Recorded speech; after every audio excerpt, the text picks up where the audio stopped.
Vou falar sobre um assunto hoje muito bom. Eu gosto de contar histórias, né? Por isso eu vou continuar contando histórias. Aqui eu tenho um aviso, uma carta, né? Uma carta. Essa carta aqui, quando chega na nossa casa, nos dá preocupação, né? Quando vemos um envelope assim, né? Aí você vai lá na caixa de correio, aí você vê esse papel, pelo menos para mim, já dá um frio. Aí já dá aquele frio, mas é uma multa. Já fico chateado, né? Mas quando aparece uma carta e o carteiro é que traz, o carteiro chega lá e aperta, né?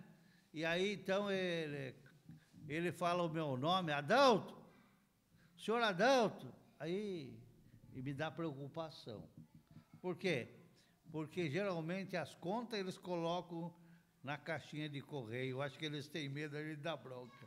Por isso eles colocam. Mas a carta, quando vem pelo correio e ele quer entregar para você, já dá preocupação, ok? E agora tem as que o cara já grita lá de fora, né? Shopping! Aí essa daí não preocupa. Ou quando grita, né? Mercado Livre, aí a gente já não se preocupa. Ok. Então você, Adalto, vai falar sobre o quê? Falando com carta. Eu vou falar daquilo que eu mais gosto, que é contar história. E uma das histórias que eu vou começar é com a história de Jeremias. Oh, coisa linda. Eu li, acho que o livro de Jeremias umas 3, 4 vezes, estudei ele, passei umas 2 vezes para a igreja, que eles ficaram até cheios. A história de Jeremias, ok? Mas eu vou falar mesmo sobre um povo que foi rebelde, e aí então Deus tirou eles da sua terra, desterrou ele, arrancou ele da terra e mandou para um outro lugar que era a Babilônia, ok? Então, pegaram as suas trouxas, os seus utensílios, pegaram os seus cavalos, as suas carroças, encheram ela de coisas e foram para a Babilônia. Uma terra que ninguém conhecia, não sabia como é que era, uma terra desconhecida. Por quê? Porque o pecado deles subiu tanto, irritou tanto a Deus, que Deus não aguentou mais e tirou eles da terra. E esse povo era chamado povo de Deus. Olha, o povo de Deus, se era povo de Deus, como Deus estava chateado com esse povo, ao ponto de mandar eles para uma terra desconhecida. E mandou em 3 etapas, dava para se arrepender, né? Mandou na primeira etapa, não houve arrependimento. Segunda etapa, não houve arrependimento. Depois mandou o resto todo, menos os indigentes que não servia para o rei da Babilônia. Mas o que é que nós vamos falar então, Adalto? Vamos falar sobre o rei da Babilônia, vamos falar sobre o povo de Deus. Ok. O que eu quero falar para vocês é de um Deus providente, um Deus maravilhoso, um Deus fantástico, um Deus que tem tudo sob seu controle. Às vezes a gente pensa, né, que nós temos as coisas sob o nosso controle. Mas Deus tinha tudo sob seus controles. Eu vou mandar esse povo. Eu vou deixar eles lá. E não foram. Obrigadão. Esse garoto vale ouro, viu?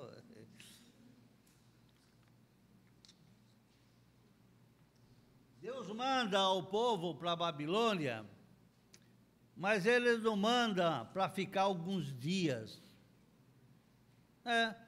Quando a gente vai para os Estados Unidos, ou vai para o Nordeste, ou vai para qualquer outro lugar, e a gente fica contente na viagem, porque vão ficar alguns dias. Eu não sei vocês, mas eu fiquei 3 dias fora de casa e já dá vontade de voltar. Essa é a verdade. Eu gosto muito da minha casa, eu sou caseiro, né?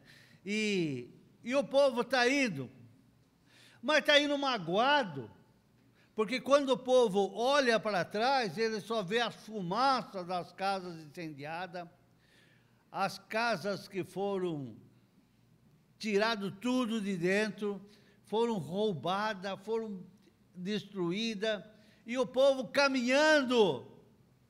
E quando chega lá, Deus vai escrever uma carta. Ele vai dar uma carta para Jeremias, para mandar para o povo.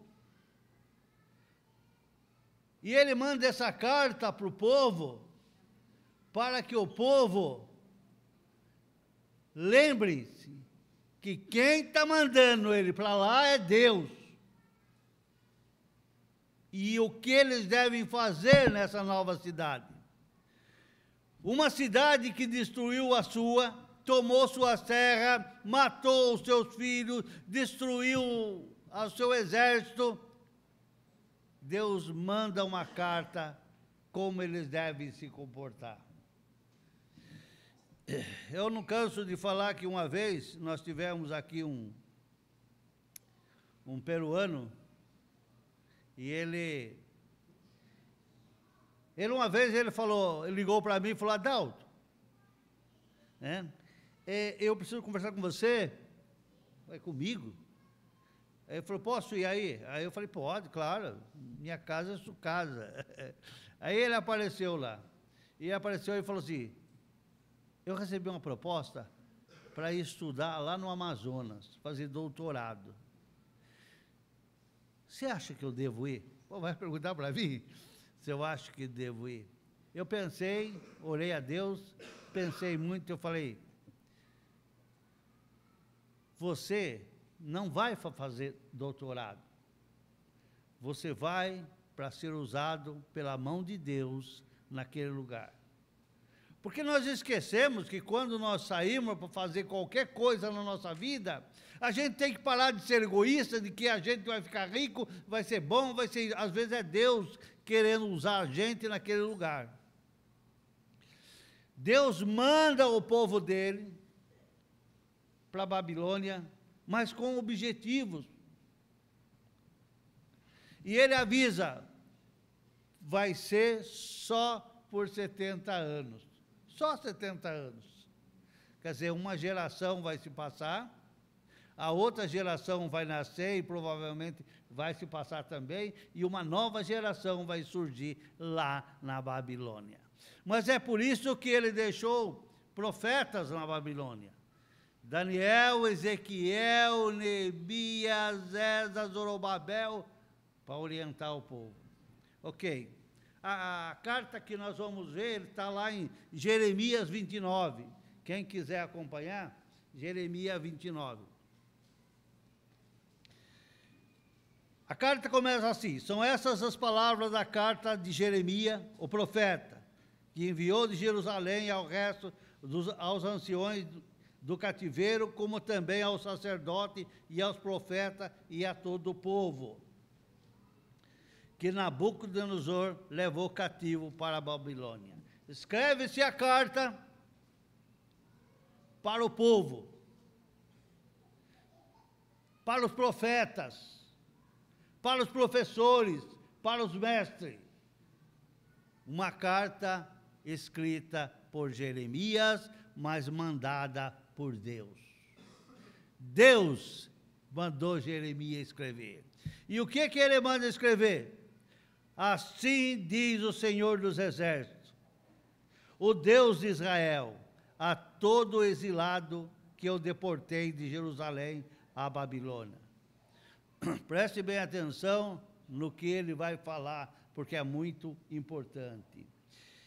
Edificai casa e habitais nela, plantai pomares e comei de seus frutos. Não fiquem chorando, porque não tem mais volta. Não adianta você chorar, porque vocês não vão voltar. Porque tinha alguns lá, Não, a gente vai voltar. Deus não vai deixar a gente ir lá. Deus já deixa bem claro. Vocês vão para lá, vão plantar pomares, vão fazer casas. Por quê? Esquece de que vão voltar. E outra vez, olhe bem. Tomais esposas e gerais filhos e filhas. Multiplicai-vos e não diminuíres. Olha a promessa de Deus. Deus não quer que acabe o povo. Ele fala, vocês vão para lá. Vocês vão casar. As mulheres vão escolher os seus maridos. Os homens vão escolher suas mulheres. Vão formar lares. Vão plantar vinhas. Vão plantar milharal. Vão plantar... porque lá eles mandaram os artífices, os caras que entendiam de tudo. Vocês vão formar famílias na Babilônia. Olha que coisa linda. Agora, o mais importante é do capítulo 7, do versículo 7. Prestem bem atenção no versículo 7. Porque eles estão num país estranho, um país brabo, um país ruim, um país de luta, povo estranho, costume estranho, mulheres estranhas, homens estranhos. Mas olha o que ele vai falar, no versículo 7. Procurai a paz da cidade onde vos desterrei, e orai por ela ao Senhor, porque na sua paz vos tereis paz. Chegando lá, Deus fala bem claro, não arrume encrenca. Você sabe aquelas pessoas encrenqueiras? Que chega, olha a água, olha que água, né? Olha o mato, aqui tem mais mato do que lá, aqui tem espinho, aqui tem... Deus é bem claro, ora, presta atenção. Quando vocês chegarem lá, orem pela paz do povo, porque... assim Deus vos dará a paz também. Quando eles tendo paz, vocês têm paz. Ou uma coisa mais, quando você chega numa escola que você não conhece, a primeira vez que você vai, como é complicado você chega e encontrar aquelas gangues ruins brigando, né? Aí quando todo mundo sabe que você é boa pessoa, todo mundo encosta, não é legal? Não é bom? Né? E então ele fala, olha, procurai a paz da cidade, onde vos desterrei, e orai por ela ao Senhor, orar por ela ao Senhor. Interessante, né? Às vezes a gente nem ora pelo nosso país, né? Às vezes a gente nem ora pelo nosso país, e Deus está falando o quê? Quando chegar na Babilônia, aquele país ruim, brabo ore pelo país. Por quê? Porque tudo no mundo é do Senhor. E se é do Senhor, é Ele que decide. Mas o país é ruim, o governo é ruim, mas, pelo amor do nosso Senhor, por que o país é ruim? Porque as pessoas são ruins. Se todos procuram a Deus, vocês vão ter Deus. Às vezes eu passo na praia no domingo, quando venho para cá, e aquela multidão de gente, né? Aí eu fico pensando, e eles querem um governo bom. Se eles mesmos não querem o Deus bom, né? E às vezes vem uns gatos pingados na igreja, modo de falar, e às vezes os gatos pingados ainda chegam atrasados. Por quê? Porque se eles querem um país bom, eles vão ter que ter certeza de um Deus bom. Olhe bem que a vida para eles lá não era fácil. No versículo 8, porque assim diz o Senhor dos Exércitos. Muito bom. O Deus de Israel, não se enganem. Olhe bem o que Deus está falando. Na continuação da carta, não se enganem. Por quê? Os vossos profetas que estão no meio de vós nem os vossos adivinhos, nem deis ouvido aos vossos sonhadores. Sempre sonho segundo os vossos desejos. Ele vai falar, olha, está cheio de profeta falso aí. Não acreditem neles. Por quê? Porque eles sonham, eles pregam, eles falam sobre coisas que interessam a eles mesmos e não a mim. A palavra de Deus foi bem clara. 70 anos aí no cativeiro. Não é 50, não é 10, não é 100, é 50, é 70 anos.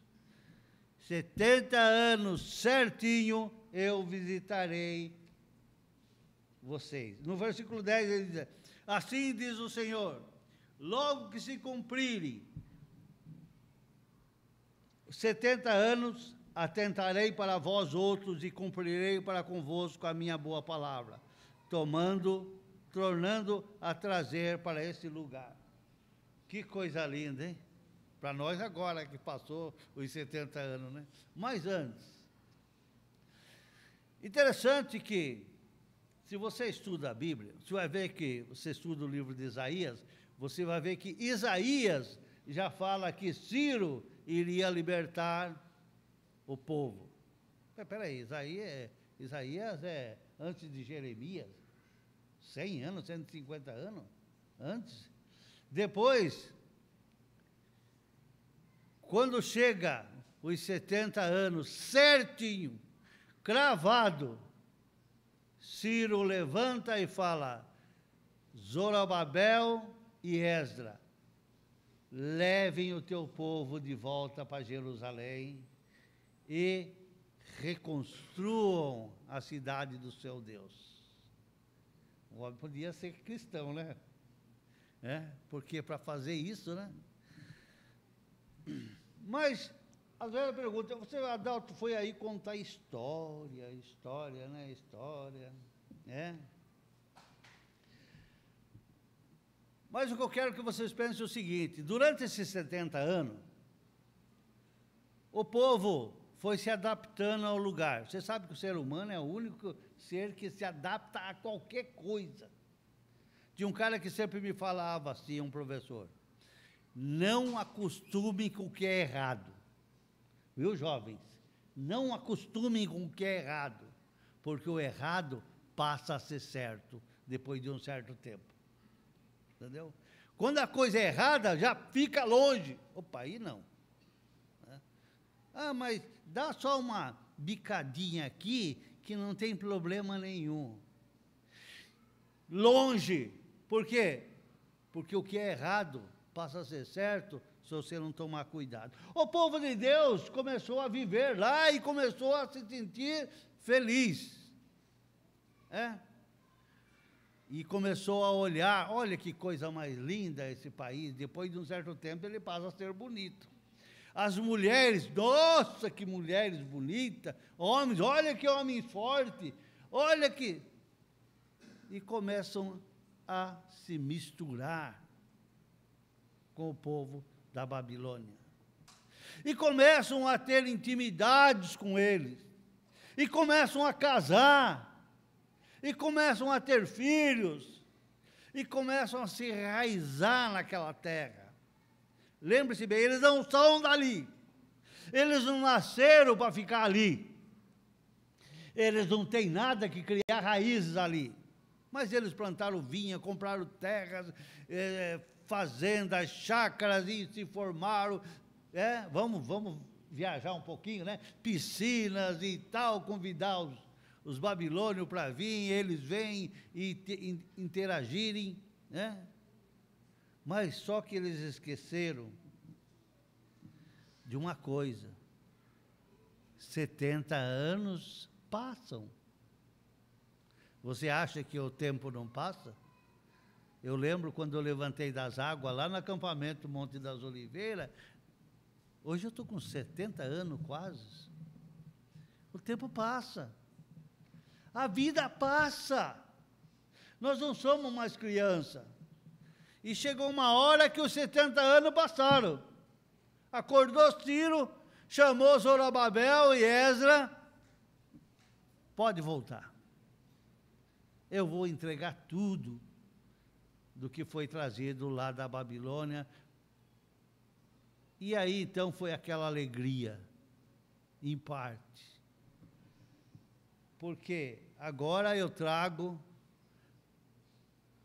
um povo que não diminuiu, porque foi promessa de Deus, para novamente povoar Jerusalém, a casa, a terra onde Deus tinha prometido aos judeus. E Ciro foi bonzinho, porque Ciro falou, vai todo mundo que for do seu Deus, o Deus de Israel, cumprindo o que prometera há 70 anos atrás. O Deus da justiça, um Deus justo, que quando Ele promete que vai te salvar, Ele te salva. Quando Ele promete que vai te ajudar, Ele te ajuda. Agora, embora o povo continuasse ainda tropeçando, eu vou levar o meu povo de volta.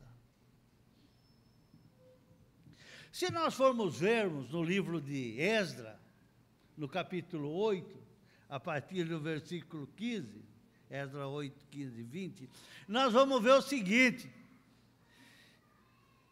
Esdra e Zorobabel, eles reuniram o povo na beira do rio. Agora eu vou contar o povo. Eles começaram a passar à vista todos que estavam ali. Aí, como aqui, 1, 2, 3, 4, tal, aqui, esse pessoal, esse pessoal, esse pessoal, esse pessoal. Espera aí, mas tinha uma quinta ali, fileira, que não tinha ninguém. Ele falou, 1, 2, 3, 4. Cadê? Cadê o outro pessoal? Quem era? Os levitas. Os levitas não quiseram voltar. Acredita? Acredita nisso? Os que trabalham no templo não queriam voltar. Por que será, hein? Porque acostumaram com a Babilônia. Enraigaram lá na Babilônia. Tinham suas plantações, suas terras, seus bens, tinham tudo, e agora não quiseram voltar. Aí precisou Esdras e Zorobabel voltar lá e convencer eles que se eles não voltassem, não tinha oferenda a Deus. Quem pode oferecer as dádivas a Deus não são os levitas. E se eles não voltam? Se eles não voltam, não tem trabalho no templo, porque no trabalho no templo só os levitas podem fazer. Aí eles resolveram voltar. O que tem isso a ver conosco? Muito. E muito. É isso que nós vamos ver. Não é diferente dos dias de hoje. Às vezes nós falamos, né? Ah, isso aconteceu lá. Não é diferente dos dias de hoje. Nós nos batizamos e fazemos parte do reino de Deus. Só que, às vezes, nós amamos mais o mundo do que o reino de Deus. E a gente precisa tomar muito cuidado, que senão nós vamos fazer a mesma coisa que o povo de Deus fez. Vamos nos apaixonar, vamos continuar apaixonados pelo mundo. Agora nós somos cristãos, o nosso reino é lá no céu, nós não somos daqui. O que o Iraildo cantou? Sou forasteiro aqui. Forasteiro nada. Tem gente que está mais agarrado nos pés do mundo do que qualquer outra coisa. Ele não vive sem assistir o futebol, ele não vive sem fofocar, ele não vive sem os amigos do mundo, ele não vive... Vocês não estão nada diferente do povo que foi para a Babilônia. Ah, mas foi para a Babilônia. O mundo é uma Babilônia, chamada Babilônia dos gentios. Né?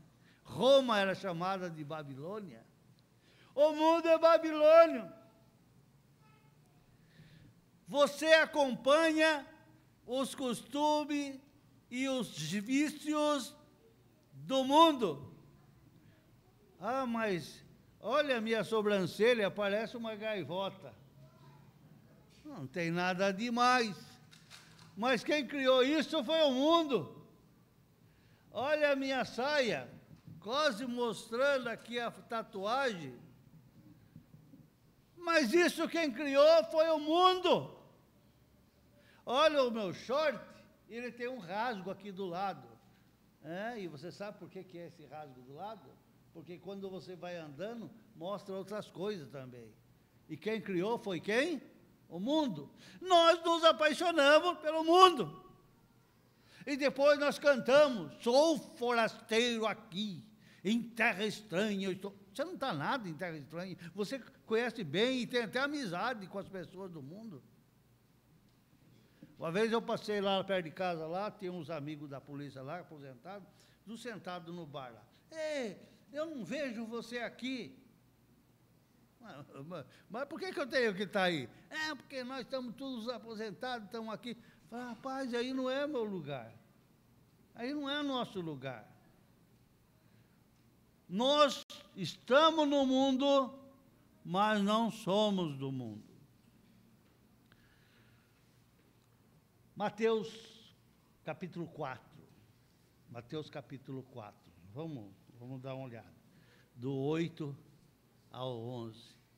A tentação de Jesus. Após Jesus, o diabo levar Jesus num lugar, ele mostra para Jesus o mundo todo. Se você me adorar, eu te darei tudo isso. Meus irmãos, cuidado. Se alguma coisa na sua vida te faz tropeçar, faz como Jesus, joga fora. Eu estava conversando com Edilson. Edilson? Não, estava conversando com, acho que, Igor, sobre serviço. Um serviço que trabalhe sábado e domingo, direto. Pode até ganhar bem, mas a estratégia do inimigo é poderosa.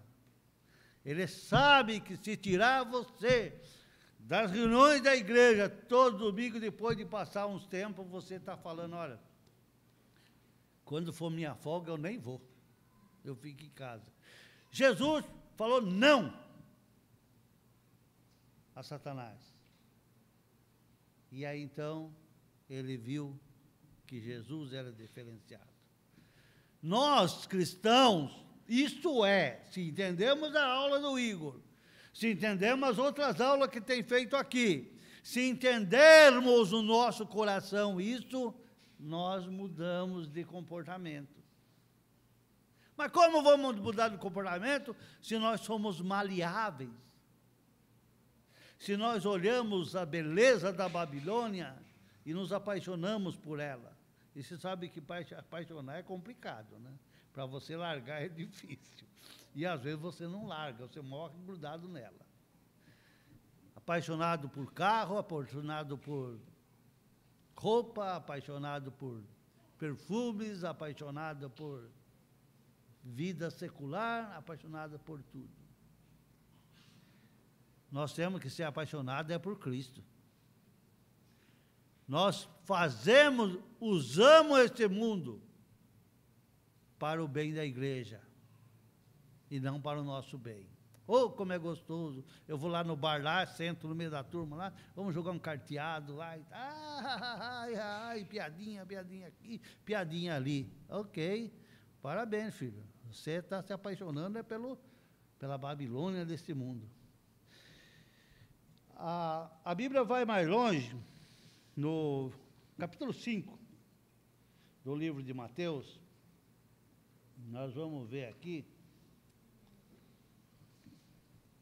que o velho é fogo, viu? Até para mudar de página fica difícil. Mas vocês vão chegar lá um dia, não é? Se Deus quiser. Se não forem antes, né? Após Jesus negar ao inimigo negar a vontade dele, Jesus vai dar uma boa lição para nós. Ele vai falar em Mateus 5, 14, 16, que nós somos a luz do mundo. Espera aí, que luz é essa? Que não clareia nada. Vocês já tiveram o carro com o farol? Quando eu tinha um carro bem velhinho, eu tinha uns faróis, né, Jane?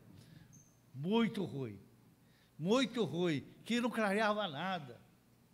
E uma vez eu entrei até pelo lugar errado lá na Piaçaguela, lá, porque a luz era bem devagar.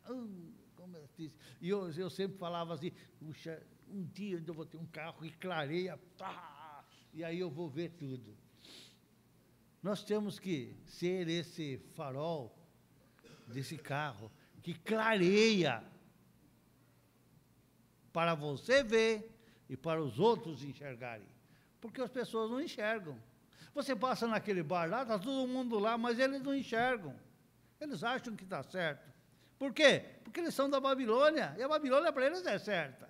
Mas nós não. Eu gostaria que a igreja botasse isso na cabeça. Nós não somos deste mundo. E não só cantar o hino, mas interpretar no seu coração e fazer com que as pessoas venham para a casa do Pai, se acheguem ao trono de Deus, aprendam de Deus, sejam luz aonde vocês estão, em qualquer trabalho. E eu sei que tem trabalho difícil, né?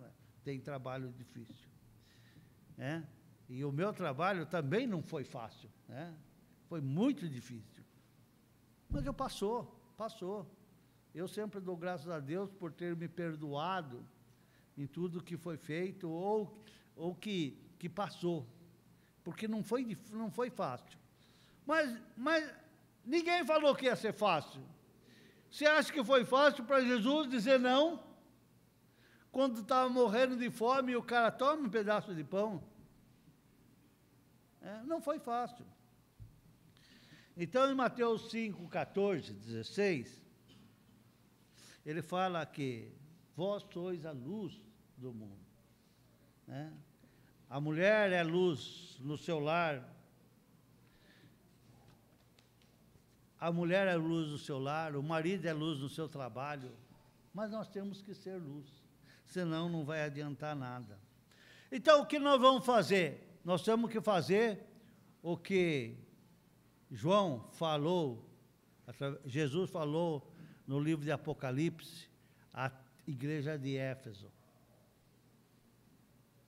Olha, eu tenho contra vocês que vocês deixaram o primeiro amor. Vamos voltar ao primeiro amor. Mas como nós vamos voltar ao primeiro amor? Difícil, porque nós vamos ter que lembrar do nosso batismo. E às vezes faz muito tempo, né? Faz tanto tempo do nosso batismo. Mas quando a gente saiu das águas, aquela vontade de fazer o certo, aquela vontade de se transformar. Mas então o que aconteceu? O mundo está enfeitiçando vocês. Vocês estão ficando muito tempo nessa Babilônia, que estão perdendo o contato com Deus. Por isso Deus deixou o Espírito Santo no nosso coração, para nós nunca esquecermos. Nós não somos desse mundo. Nós somos da onde? Do reino lá do céu. Lá tem mananciais de bênção. Mas a justiça de Deus só vai permitir se a gente fizer a vontade dele. Vamos orar?